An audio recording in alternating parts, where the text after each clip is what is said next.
నుంచి ఎంత వచ్చింది, ఎంత ఆఫ్లో పోయింది, ఇవన్నీ కూడా తరువుగా చేయాల్సిన అవసరం ఉంది. అందుకనే 5 సంవత్సరాలు లక్షల కోట్ల రూపాయలు నగదు అమ్మకాలు జరిగాయంటే, అది కూడా సొంత డిస్టరీస్ పెట్టుకొని చేశారంటే ఇది చాలా భయంకరమైన పెద్ద స్కామ్ ఇది.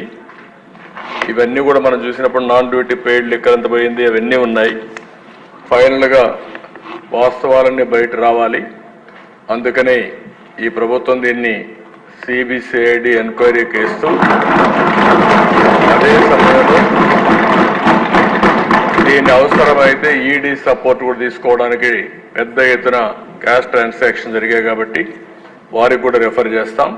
అన్ని విధాల చర్యలు తీసుకుని మళ్ళా ప్రజల ప్రాణాలు కాపాడడానికి ఈ రాష్ట్ర ఆదాయాన్ని ఏ విధంగా దుర్వినియోగం చేశారో అవన్నింటిపైన యాక్షన్ తీసుకుంటాం.